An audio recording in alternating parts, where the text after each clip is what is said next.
Hey Fibers, this is Marissa Shell.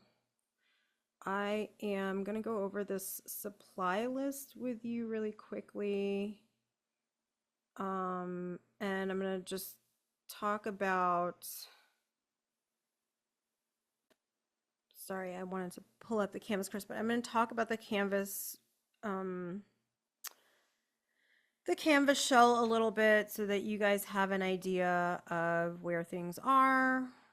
And then that way you have it in a recording. And if you ever need to revisit it, you can always go back on your own. Okay, so let's move this over here. Okay, so let me just go over your supplies. Yeah, you can buy them. You're not going to need them the very first day, but it just helps to have them ahead of time. And actually, before I go into the supplies, let's talk about the safety. The safety notes. So when you're in the dye studios or in the fiber studios, I ask that you guys wear shoes that have closed-toed shoes that have good traction because things can get wet and slippery. We have mats, but I just want to make sure that you guys protect your feet. There can be glass and just other stuff like that on the ground. So please just wear closed-toed shoes so that you keep your feet safe. Shoes with shoes with good traction. I don't recommend high heels. Don't wear flip flops. Don't wear sandals. It says this: you will not be allowed to work until you change your footwear. It's in there. It's in writing, but just protect your feet.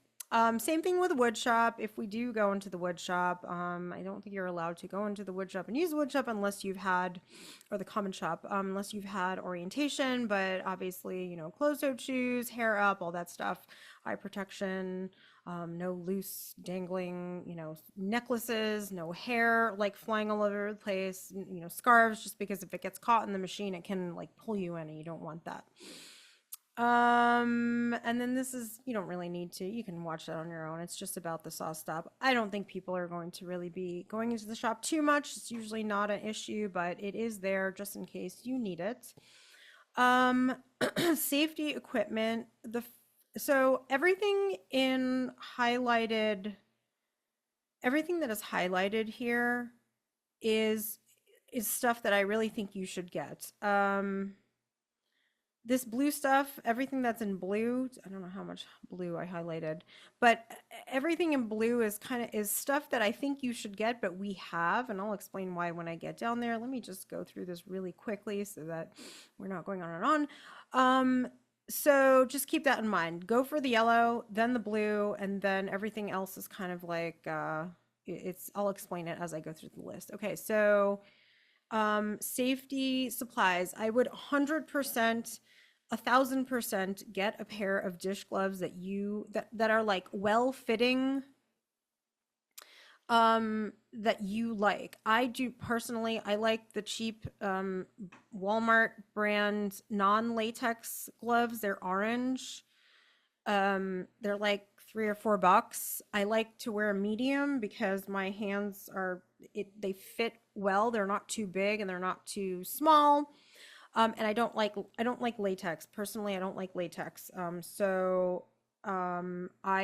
like those gloves. They don't, latex, if you put your hands in latex, they end up like smelling like latex for the whole day, and I just don't like that. So that's why I use those gloves. Also, people have allergies to latex sometimes, so that's why I use those. There are gloves in the studio. I personally do not like to use other people's gloves because it grosses me out. But that's why I would definitely just get a pair of dish gloves because when you're dyeing fabric, your hands are, if you I mean, you can have, dye on your hands. It's not toxic or anything, but it will stay, your hands will look like, a rainbow, which, maybe that's okay, maybe that's what you want. I personally don't want my skin to be dyed different colors. But I would definitely get a pair of dish gloves of your own and put your name on them, put your name on everything, and we'll get to that point in the supply list. Aprons, I would wear aprons. We have aprons. in the studio. You don't want to get that stuff on your clothes. It won't come off, especially if it's cotton or rayon or anything that the dye is supposed to be dyeing. Don't wear, don't wear white. People have, and I'm like, wow, you're really brave. But I wouldn't wear white, and I wouldn't wear anything that you don't want ruined, because especially when we're dyeing, mostly when we're dyeing, because things, it's like painting, it gets messy. Dust mask, if you have one, bring one in. It's not, it's like when you're working with the dyes are a very fine powder, so you don't really want to be breathing that in. Usually we will mix them in the they want you to mix them in the exhaust room. I don't mix them in the exhaust room, but just don't breathe the dye in, because it's a very, very fine powder and it's very concentrated. Is it toxic? No, but you just don't, you don't probably want to breathe it in. Just like you don't want to breathe in like flour when you're baking, right? So if you have a dust mask and you want to wear one, that's fine too. Disposable gloves, it's just on here. I will also say that this is a very comprehensive list, and I haven't taken things off. Just because I think it's a good list. So you don't really need to put disposable gloves. If you have some and you want to bring them in, you can. We have some in the classroom, but they go very quickly. So just throwing that out there. And they're not very good for dyeing. It's just they're not durable like dish gloves are. So just letting you guys know that. Goggles, I don't ever wear goggles, but you can bring them if you have them and you want to. And then this is the hand cleaner that we use. We should have some in the classroom. You can buy some if you want. It's a specialty item, but it will kind of take the dye out of your hands. Again, I just like to wear dish gloves so that the dye doesn't get on my hands. I do get some dye on my hands, but the dish gloves really, by the time I'm ready to throw my dish gloves away, they're like all different colors. Oh, well, I work with a lot of synthetics, but just get a pair of dish gloves. That's I would definitely not skip out on this item. Okay, next page. Dental floss. You are going to need dental floss because you don't want to go to the dentist. No, I'm just kidding. You get dental floss. We're going to be wrapping fabric, and you need your own dental floss, because I have some, but I don't have enough for the entire class. Rubber bands we have in the classroom. If you have upholstery, coat, or button thread, this is like really thick thread that doesn't break.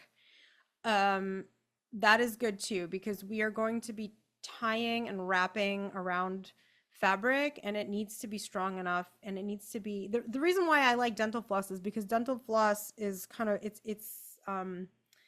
like water will not go through it, and it helps to resist the dye a little bit better than coat or button or upholstery thread, but this will work also. So I mean, the easy answer is to just get dental floss, but if you have this and you don't want to buy dental floss, although I hope you guys have some dental floss in your house somewhere, you can get upholstery, coat, or button thread. That is also okay, or you can use that.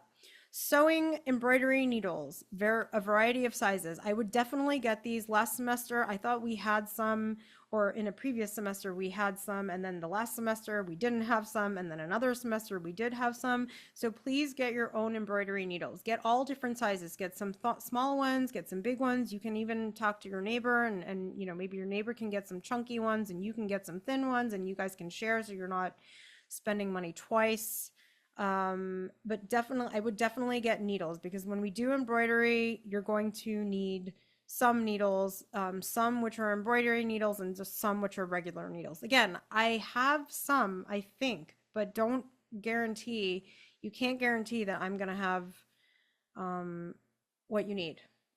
Yes, a lot of times I do, but a lot of times I also don't. So I would definitely get embroidery needles and sewing needles, a variety of sizes.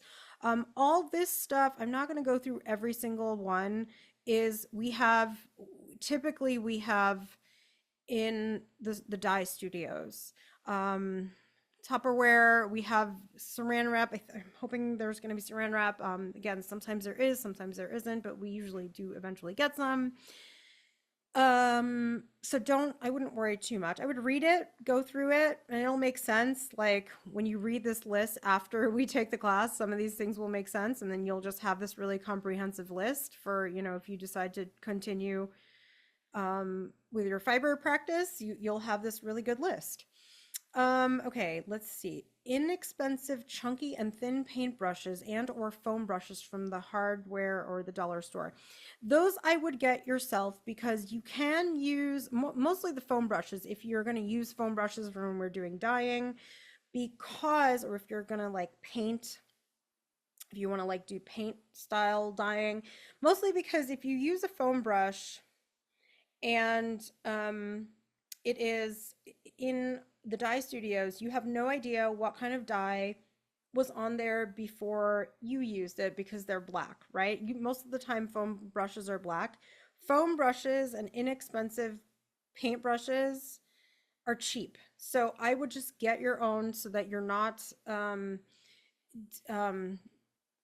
contaminating. Like if you are trying to dye something that's light pink and you all of a sudden, you know, put this foam brush in your light pink dye and there's like dark blue, you now have purple dye. So, not light pink. So, I would get your own brushes. That's what I would do because you just don't know. Unless you don't care and you're like, "Oh, okay, whatever. I'm just going to experiment and see what happens." And a lot of people do that. A lot like I've had students who are just like, "Oh, okay, I'm just going to do whatever," which is fine. But if you don't, if you don't like that, there is a level of experimentation that you have to kind of embrace with dyeing. But if you like things to be controlled, I would get your own brushes and your own foam brushes, and you can wait to get all this stuff. But that's just one of the items that I think you should get. This stuff we all have, but again, if you want your own dish towel or your own spray bottle, or your own any of these things, it is on this list for you to get. But we do have a lot of these things. We have all of these things in the studio as of right now. Depends on the semester. And actually, who knows? Let's see what happens when we get into the studio. Um, drop cloths, we have plastic sheeting, we have small mesh laundry bag for washing samples. We do not have those, but I think they're pretty good when you're I don't know. I think they're good if you're throwing stuff in with a bunch of stuff. They're good to like kind of separate things. You don't need it though.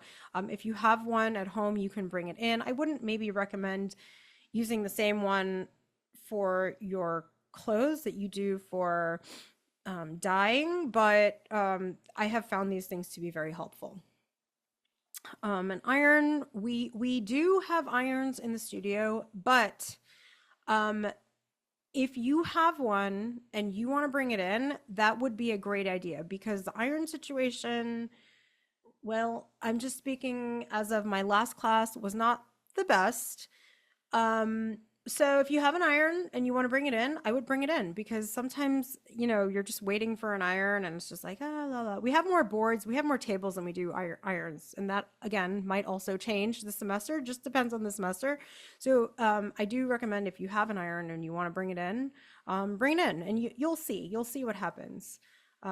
You'll see what happens when we get in the studio. You can buy all this stuff as needed as we move throughout the class. And then we talked about the embroidery thread and the floss. I guess it's on here twice. Definitely get floss. Rotary cutter. We do have some rotary cutters. Again, I think we do. Sometimes we do, sometimes we don't. For the most part, I think we do, but the blades usually are dull and abused. People run over pins, they, drop them, all sorts of stuff like that. So I highly recommend getting your own rotary cutter. That is an item that you definitely you're definitely going to need a rotary cutter. So definitely get your own rotary cutter. Buy extra blades because as soon as you run over a pin, that blade is not, it doesn't work the way that it should anymore. Can you still use it? Yes, but you're going to compromise the quality of your cuts when you have that dinged up blade or that dull blade. So get some extra blades. This is more of an expensive, it's a more expensive item because the blades end up being a little bit expensive, but it is worth it to it's worth it because it works a lot better if you have you get better cuts if you have sharper blades. Everybody knows that. Quilting rulers, we do have some of them, hopefully. I keep saying we do have them, but sometimes we don't. But I think these are going to be there. If you have one that you like, bring it in. Scissors for fabric and embroidery, and a regular pair. So you want good fabric scissors and a regular pair of scissors that can get, kind of rusty and gross. I mean, again, you don't have to buy. I like having my own pair of fabric scissors.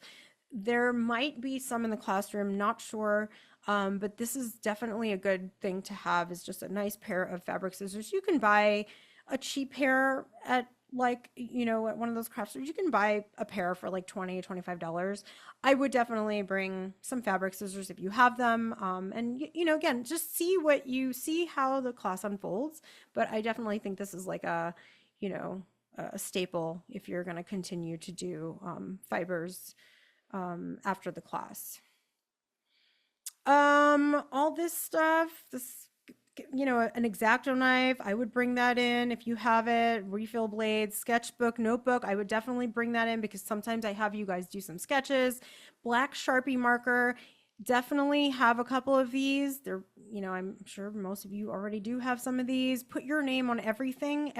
Put your name on everything because things just disappear. If you leave something out, it will grow legs and walk away. So make sure you put your name on everything, especially if you want to keep your stuff. If you don't care, then that's a different thing. But I would definitely bring Sharpie markers for everything that you have, and label everything with your name. And then these, let's see here, dyes and chemicals. You're not going to have to worry about this. Don't worry about this just quite yet. This is just the colors. There are some notes here that I had. We'll get to that at some point. I just put them in here because I had the notes and I just wanted you guys to have them. Chemicals, we have all these, and this is supplied by KU. The chemicals, let's see. We have all this stuff. Flour for crackle paste. You definitely are going to need flour. You can split it with a neighbor, but you are going to need a bag of flour for yourself. It can be just white flour.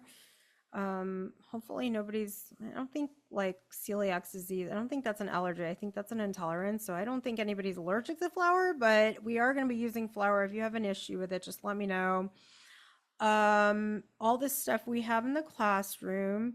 We do at this point provide you with some fabric, but these are the kinds of fabrics that are going to work with the dyes that we are using. So Kona cotton, rayon silk has to be, silk velvet has to be, it can't be synthetic velvet. And if you use some other dye, just make sure that you ask me before you buy any fabric. If you're trying to dye a specific kind of fabric, you ask me. It needs to be PFD, prepared for dyeing. So if it doesn't have that stamp, you're probably gonna have to wash it, right? Because some fabric has like a sizing, which is like a coating to protect it, like especially prints. So if it has that coating and if it has that sizing on it, it's not going to take the dye. Synthetic fabrics will also not take the dye that we are using. We're using, let's see, where is it? Procyon MX fiber reactive dyes. That's the kind of dye that we're using. And that doesn't work with synthetic dye. Synthetic dye is different. If you're dyeing synthetic fabric, you need to use synthetic dye. And I can talk to you about that. We don't really dive into it. I do a lot of synthetic dyeing, or I have in the past, so I can definitely talk to you about that. But it's not going to, you're not going to be able to dye synthetic fabric with the Procyon MX dyes. Let's see, what else? This is, yep, I talked about that. How much fabric do you need? Don't worry about it because we give you some, but you will figure out how much. You're going to figure out if you need like more than we are, have. allocated for you, that you're going to have to buy. But we give you a couple of yards just to kind of get you by, and then you can decide what you're going to make, what projects you're going to do, and if you need extra fabric, you can go and buy that on your own. And then here are some supply sources. And then here are some supply sources in KC If you haven't been to Scraps, it's like the bomb, so you should go and check it out. What else? Um, and I think that's about it. Here are the color assignments. We'll talk more about that when we get to that. I will say also this, if you guys have, we're going to be working on weavings in for the first, basically for the first half of the semester. I'm going to give you guys a frame loom, and you guys are going to, let's just pull this up now that I'm talking about it. You guys are going to be you're going to be doing some small weavings on a frame loom. And for one of these weavings, you're going to have to use some unconventional materials. So here are mine my little examples that I did. This was actually on a floor loom, but this is cassette tape. This is photo film. These I did in my weaving class. These are Twizzlers. Somebody else in one of my foundation classes did wires. This was just something else. I used cloth. I used like dyed cheesecloth. This was actually something that I did not too long ago. So if you want to start collecting kind of weird materials that you want to weave, I would start thinking about it now. You don't have to have it immediately, but that's just something I should have, I guess, put that on the supply list, but that's something that you can think about. And then here, just to explain how the class is laid out. Let me see if I can do this in a student view. So it will show you. Yeah, okay, here we go. So this is what you guys should see. And everything is listed under modules. All the projects are listed under modules. So you should have all the, the information here. I do have you guys turn in PDFs once you're done with a project.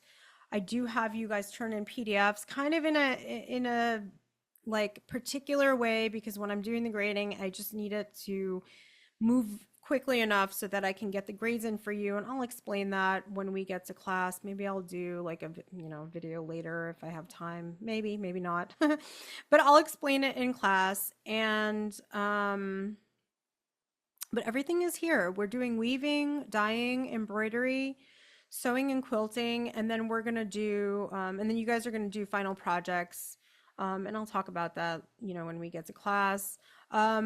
Here like the attendance stuff like that, like the stuff that I don't like to talk about because it makes me feel bad. But you guys need, most importantly, come to class. That is the number one thing you can do to do well in the class. Even if you're terrible at fibers, if you're coming to every class and you're putting the effort in, and all of your projects are exploding, the fact that you are in class, it's like any other job. Like if you stopped showing up to your, well, I don't know if your job would, like if you were a chef or something and you were making some terrible recipes and it wasn't working out, but just show up. If you just show up, you'll be okay. Your attendance is the number one thing. Just come to class, get there on time. I give you a little bit of grace in terms of this is it's not an 8 a.m. or depends on the semester. If you're an 8 a.m. class, I give you a little bit more leeway, but if you're like 11 or 2 or whatever, you have, we're not waking up in the morning super early. I think that's a typo here. So just come to class and you'll be okay. If you come to class and you turn in your stuff, you'll be okay. Like this stuff, I mean, just read it. It's there for you to read. But just come to class. And let me stop here because I don't want to go on and on and on. And I will see you on the first day of class or in the classroom.